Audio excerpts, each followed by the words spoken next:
Mr. Thomas. Ben Tucker. We have a Hello rain. And Al participate.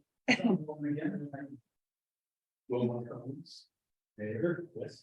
We've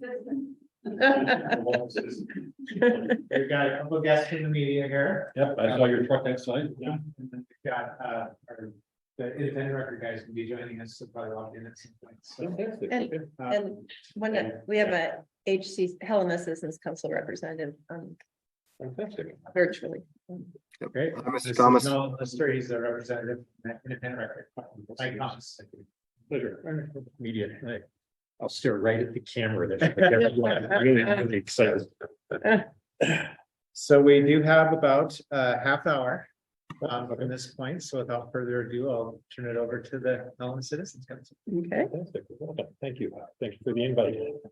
yeah, I'll ask the first question here. Meaningful community engagement and access to city staff are important to a well-informed and well-functioning city. In Helena, we have the Helena Citizens Council established by city charter, which is composed of 28 elected representatives from 7 neighborhoods.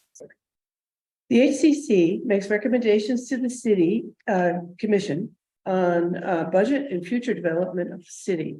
In addition, the city has several advisory boards, parks, open lands, water quality, conservation, public art, etc., to provide community input and make recommendations to the city commission.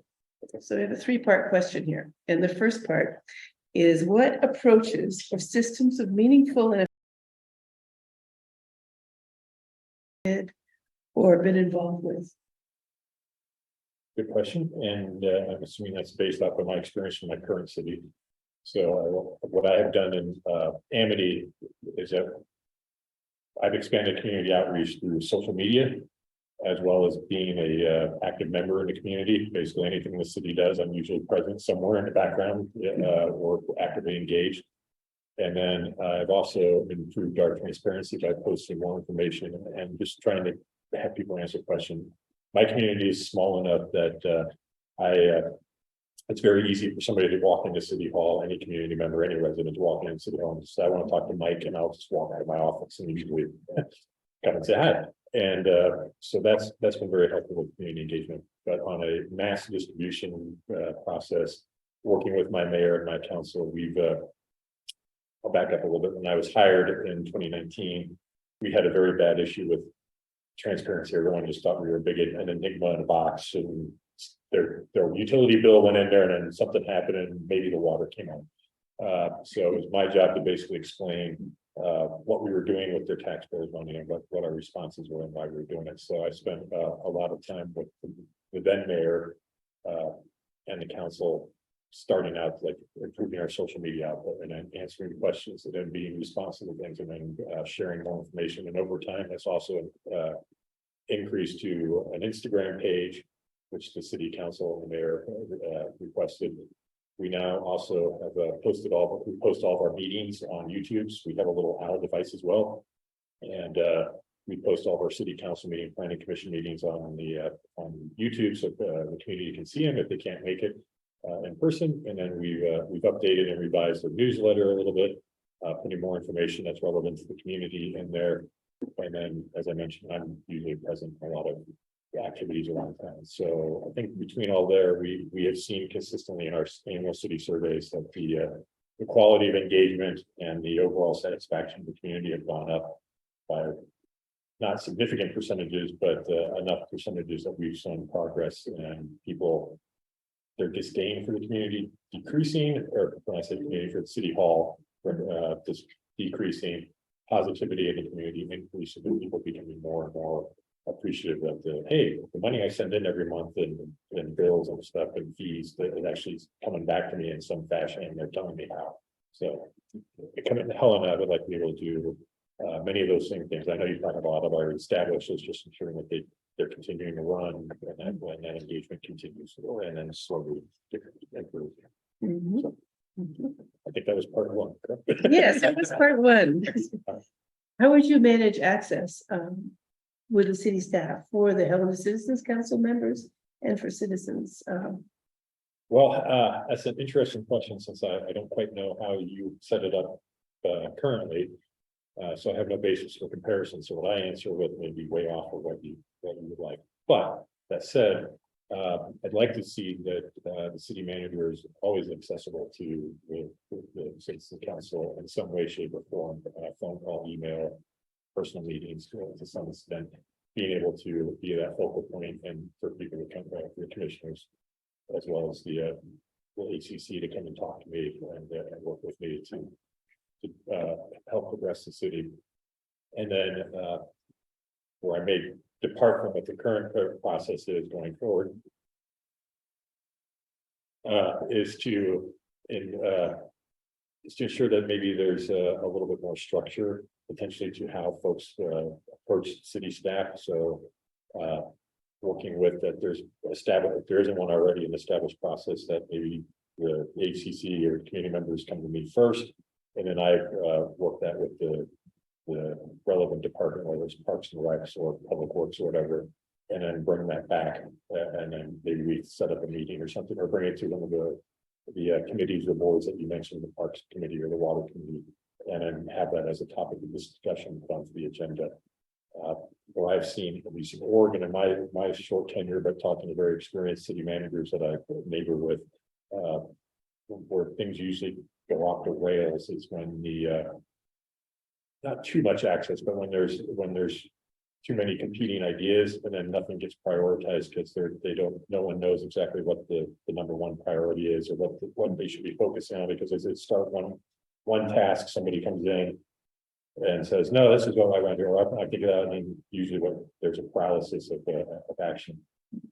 My city, Amity, is small enough that there's only 8 or 9 of us in City Hall and working, if you count our part-time guys and volunteers, that I can usually personally manage the chaos. In a larger city like this, I would want to work with my department heads and with the ACC to kind of build up a process that there's none already established to make that more streamlined and not limit the access points, but at least limit the flow of information, so it's all coming in the right process. So the staff and the employees of the city are all kind of working in the same general direction. I can be pulled off on multiple tasks.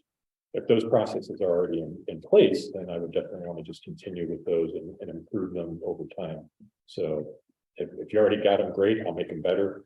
If you don't have them, I'd like to install those and get those working. But it should never be at the decision of you can't access this, or you can't get this information, or you can't have this data, or you can't see this person. It's more just trying to make all this. I'm from Oregon, so make all the salmon swim in the same direction. Good. And the third part of this question is, how would you work with the city commission to respond to and, as appropriate, implement citizens council and advisory board recommendations? All of those should be the staff inputs, my inputs, the mayor and commission's input, and then the ACC's input should all be brought to the table in the appropriate forms and discussed. And then the ACC inputs go to the commission, and the commission, basically, the way I see it, decides. And then as a manager and the staff, we execute on those decisions. I see my job as a city manager as executing policy and ideas, advising the ACC and the mayor and the commission with good ideas and maybe better ways to do things. But at the end of the day, my job, for all intents and purposes, to go back to my military training, is to sleep smartly and carry out orders. I should not be establishing those policies, or at least coming up with a lot of those ideas. That should be all for you. But to do those, actually, like I said, getting the salmon to swim in the right direction, those should be done in the proper forums, and then with the proper meeting, state and federal meeting laws being met, and then the proper opportunities where people have the chance to see the meetings and be heard. And then those decisions, the best ones being pushed forward and voted upon by the mayor and the commissioners, and then in return, them being directed down to city staff to execute.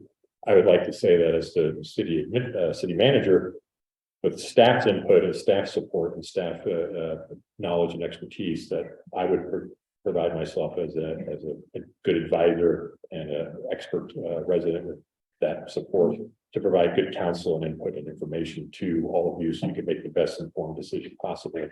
and potentially know what the causes and effects would be of certain decisions. But it should be basically a team decision made in a public forum with the best idea being voted on and moving forward. Thank you. My pleasure. All right. So the second question. As with most attractive towns in the Intermountain West, Helena faces critical challenges in housing affordability and availability. What is your experience in fostering city-supported affordable housing development, annexations of adjacent areas in the county, and the creation and implementation of measures related to encouraging infill development?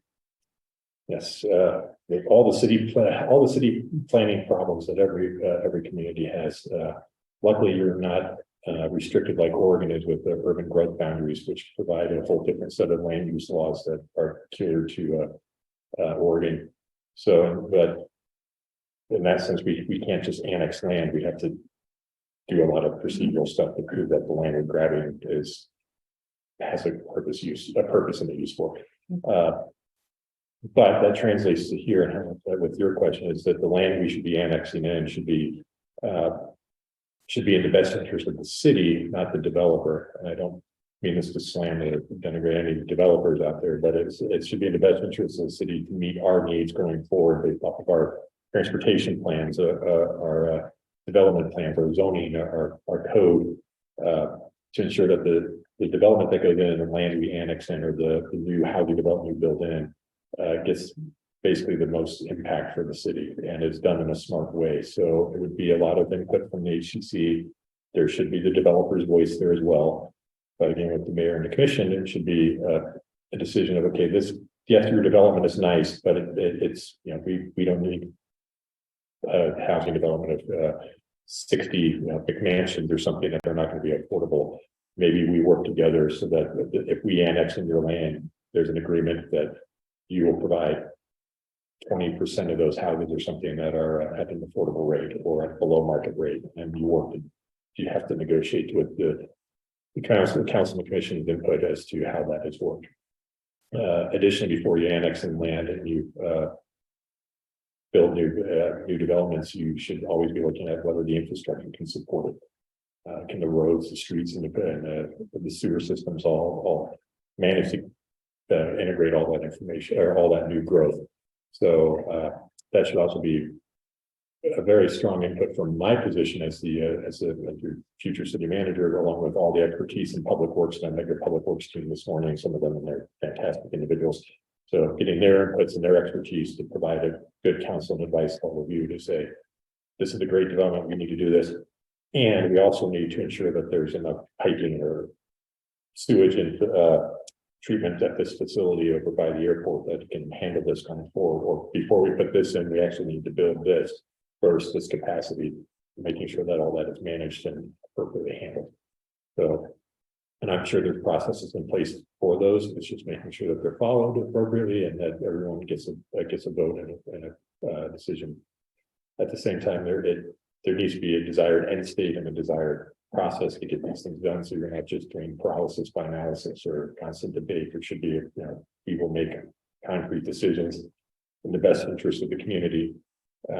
Some of you unfortunately may lose, some of you may win, but hopefully we can all come to an agreement that everyone will accept so that we can move forward with this development. One of the things I've seen in Oregon, at least with the housing issue, and I'll get to infill in 1 second, is that you always have this fight between density and sprawl and trying to balance between the two of those. And oftentimes people don't like the density, but the infrastructure can't handle the sprawl. So it's trying to find that basis. So one thing you can do with the infill is look at your zoning codes, look at your developmental codes, and maybe work in a sense that you allow for what we call them. There's different names for them, but we would call them auxiliary dwelling units. I've heard ADUs, mother-in-law units, accessory dwelling units. I've heard them all different names, but that's basically ADUs. So you maybe rezone a section to allow for that infill where people can put in on the same water meter, the same sewer feed, they can put in a second, a smaller studio apartment or something that could accommodate more affordable housing. Or you work to say, just driving around on the windshield tour this morning, there's a lot of lot of places where like, this is gonna be a huge new development and all this pristine land out here, and then you drive by and there's 4 or 5 empty lots, and it's like, well, you could maybe do something with that by rezoning where that lot or that parcel of land that's already encompassed, maybe smartly developed into a mixed use residence, which you have apartments on top, maybe a certain amount that are lower income or workforce housing, some market rate, and you have a commercial building underneath it. So things like that can all be worked on. So I see those, all of those together. It's not just one thing. All those together will help slowly over time reduce your housing issues in Helena. Can I ask a quick follow-up question? Is that all right? Yeah. Okay. So one thing that came out when Helena updated its growth policy in 2019 was, how can the city be better at saying yes in terms of encouraging infill development? Do you have any specific examples of how that might happen? So not knowing particulars, and I admit I'm going to have to learn very quickly, and I will, your tax property requirements and laws like that, and how you gain revenue off of property. What I've seen in the city of Eugene, Oregon, where I was an intern, I worked on a project called the multi-unit property tax exemption project. And basically what they required is if you did an infill development and included a certain percentage of low income workforce housing in that development, the city would defer property taxes for a set period of time. And they worked with the developer and there is a city council. So the city council, the staff and the developers would work out a process to a policy which basically would defer taxes, the property taxes for X number of years in order for the project to pencil out for the developer. And that actually did bring in some infill development into the downtown area of Eugene, Oregon. So that's something that could be looked at here. That's why I said I would need to look at your property tax laws, and obviously with the commission and the mayor's approval and whatever the state laws are, kind of figure out what we can do. But that's a way to potentially fix it. It was a way that Eugene kind of addressed it was through these tax exemptions that allowed for the initial development, and then over time the revenue would come back at a later date. Okay, thank you. I appreciate that. Yeah, thank you. Very helpful. Okay, on to the third question, if you can hear me all right. Are you just fine? Great. Similar to many cities throughout the country, the city of Helena has budget constraints that limit the city's ability to implement long-needed infrastructure upgrades and community development goals.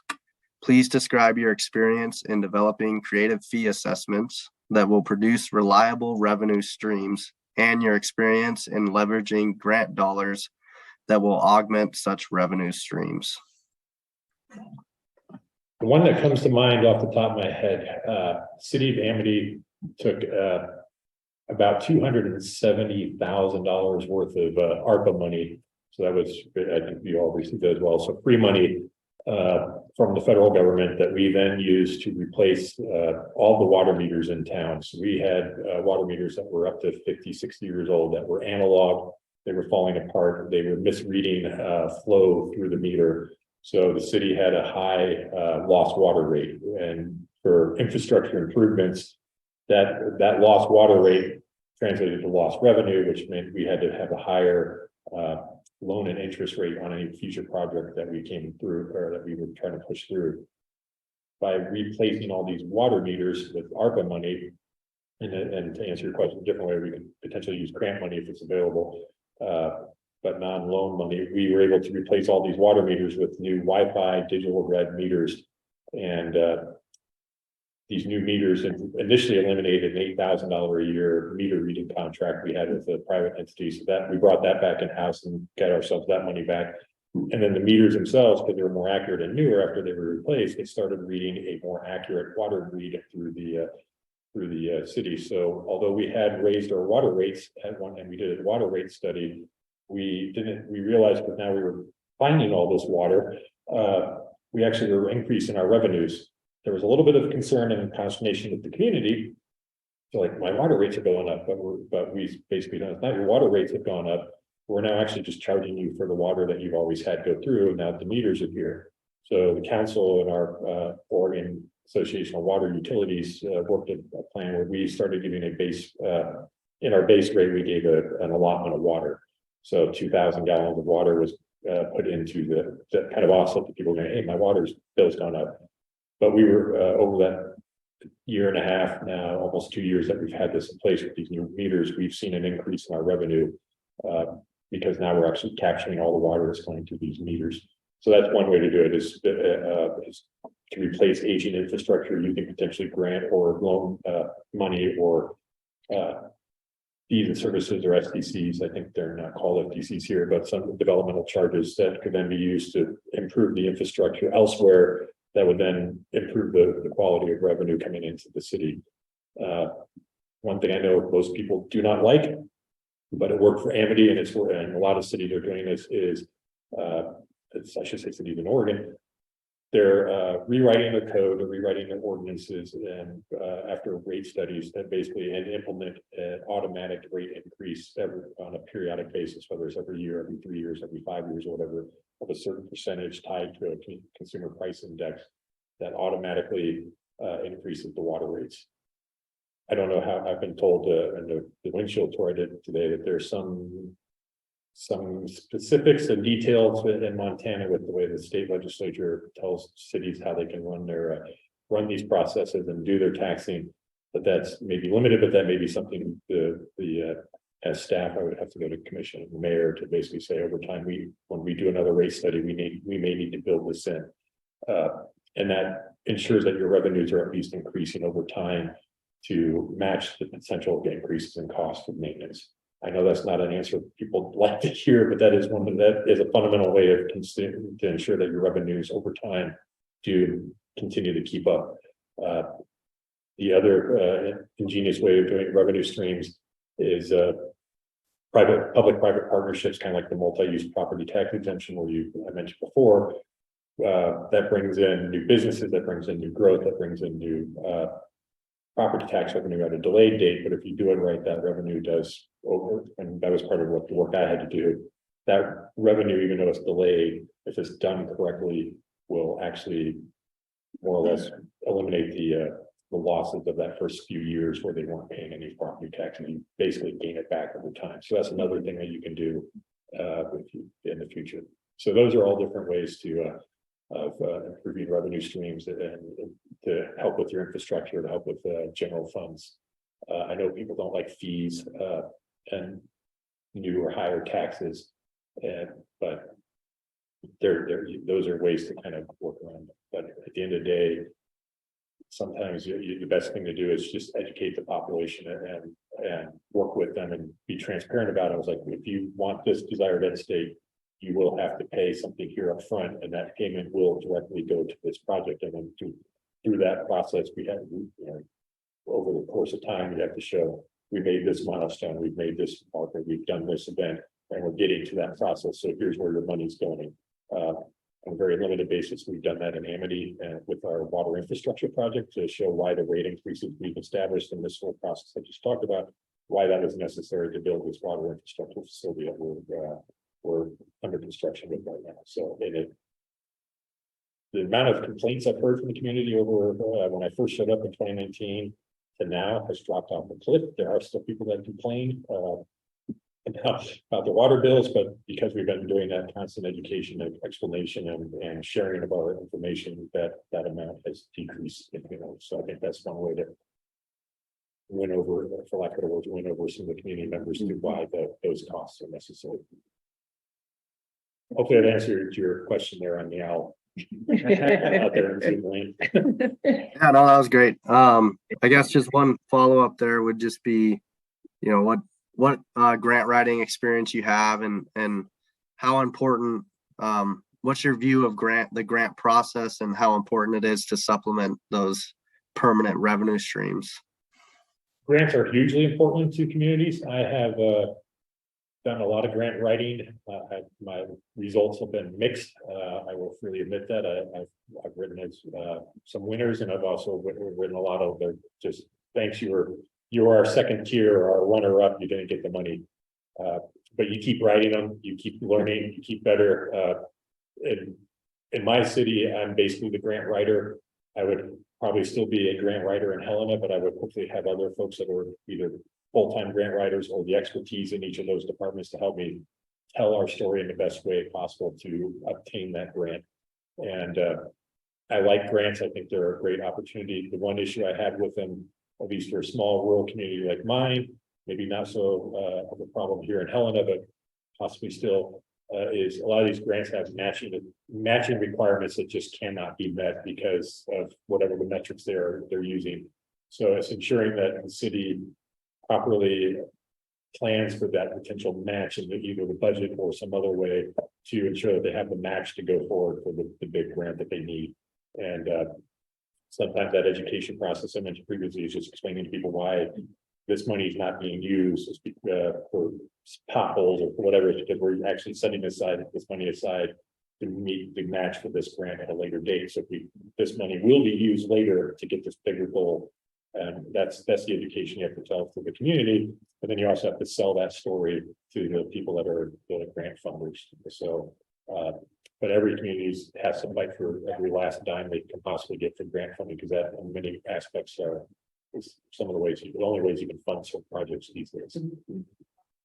Excellent, thank you.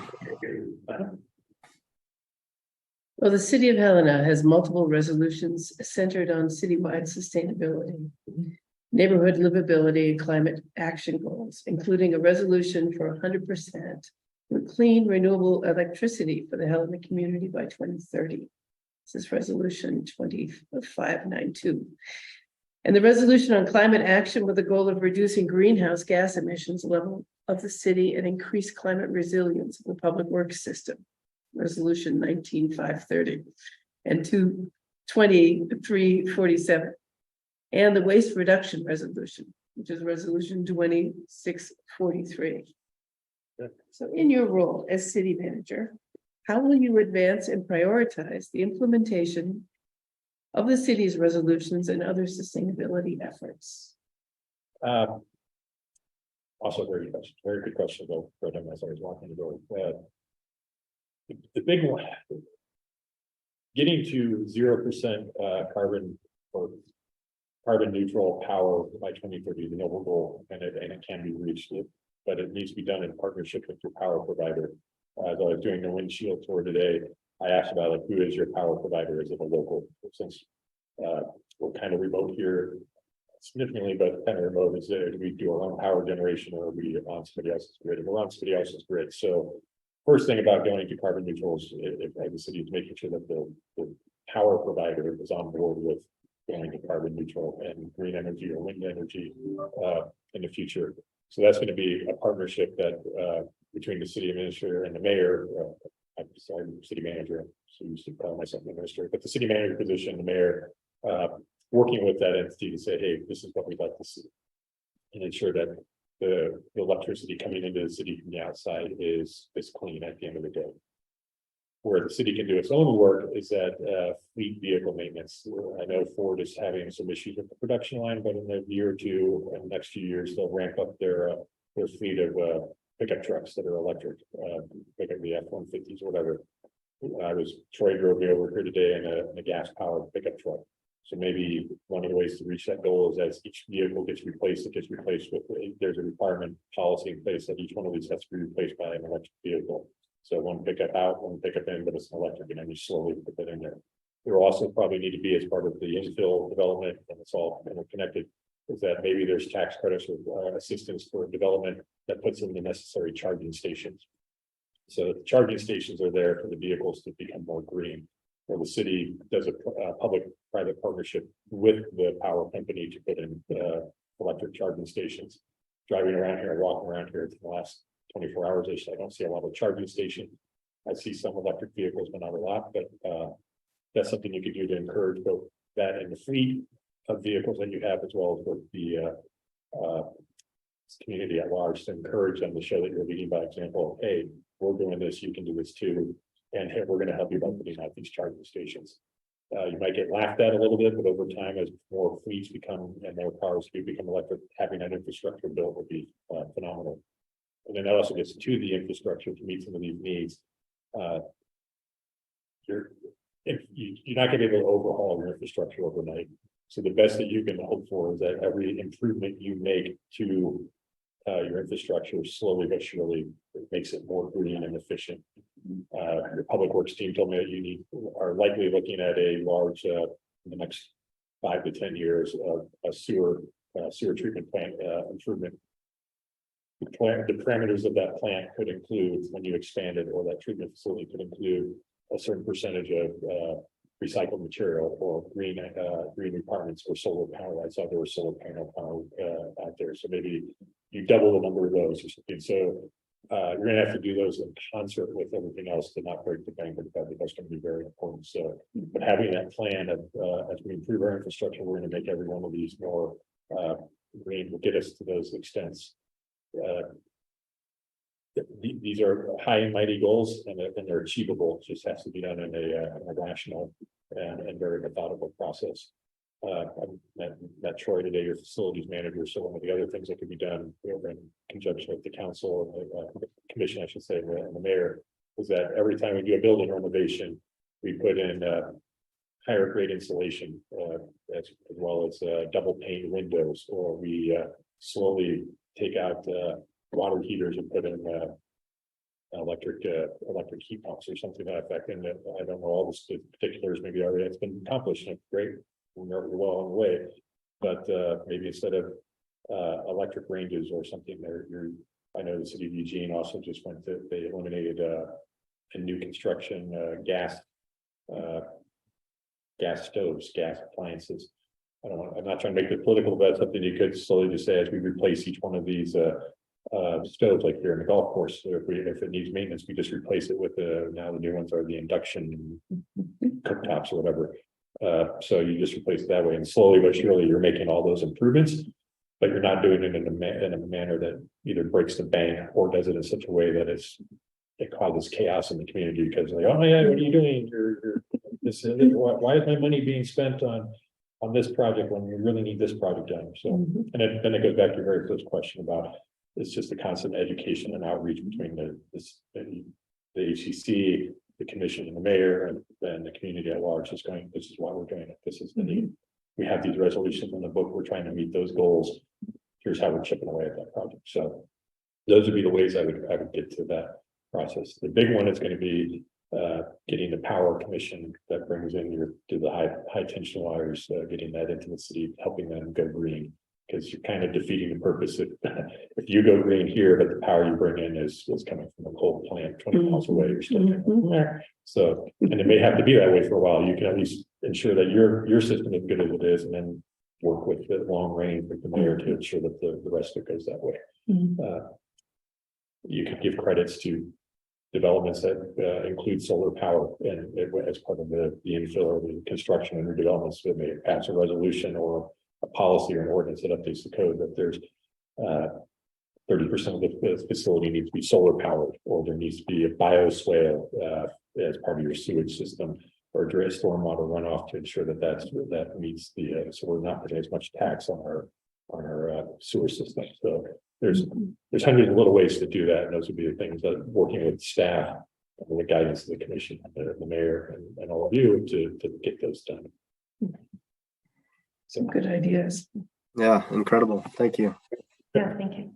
Excellent. Well, we're about out of time. I just wanted to give our HCC members, if you had any follow-up questions or comments before we wrap up. That's good. All liquids are down here. Was I trying to say or distract? Sorry, please. No, very good question. I saw that you you interned for a short while at Sustainable Cities Initiative or Institute. Yes. I was just curious what projects you worked on while you were there and your experience there. So the university, so for those of you not familiar, the University of Oregon has the Sustainable Cities Initiative, and they also have a Sustainable Cities Year program that they do within the state of Oregon. It's run out of the College of Arts and Design with the University of Oregon's 3PM program. And my internship there was for academic credit. So we had basically one semester, one term to run that process. My actual project, sorry, Mr. Mayor, pleasure to you. Nice to meet you. Thank you. Apologize for interrupting you. I don't know if anyone, but the mayor departed, so I just want to say goodbye. No worries. So my actual project went into yes, and that was my internship was to develop a feedback survey. What they had a really good program in place, but they had no way to determine whether a year, 2 years, 5 years down the road, whether they were still meeting their goals or the initial intent. So I designed the feedback survey. That's what I was doing for my 10-week internship. Great. SCI in particular, some of the projects they were running that they wanted this feedback in is that they I believe it was LaPrine, Oregon, they put in a new community center, city hall, police station, and they wanted to see if the people were using it to the level that they were expecting. The other projects they did is they did bike trails, walking paths, and other alternative transportation methods through, I believe it was Bend or maybe Redmond, Oregon, where they were trying to improve the accessibility of folks getting around town through other means and to be more healthy by using bikes, et cetera. So those are the sort of projects that they worked on and that Sustainable Cities undertook for communities all around throughout the state of Oregon. Excellent. Thank you. You know, a related question, something that Helena has struggled with as a, They're leaving, they're not even done. Just so everybody knows, we've got another interview at 3. So what I want to do is I'll allow you to continue the conversation. I apologize. I've got to leave as well. That's the reason Commissioner Collins had to leave. You're too enough, Rob. You're in Vegas. No, we gotta be up in the commission, city county building in about 15 minutes. So allow you to wrap up. I just want to thank all our Helena Citizens Council Yeah. members. Mike, I want to thank you. Thank you. I had a great And time. I'll see you tomorrow. Yes. Okay, thanks, everyone. Nice- Thanks, Jim. Yep. I will sit here for a few more minutes if you're willing what, to do if so. it's a, Or not, or if you have to. Lowell, I'm gonna have to cut you off though, unfortunately, as the online participant. All right. So- I've got to go too, Mr. Thomas. well, what I wanted to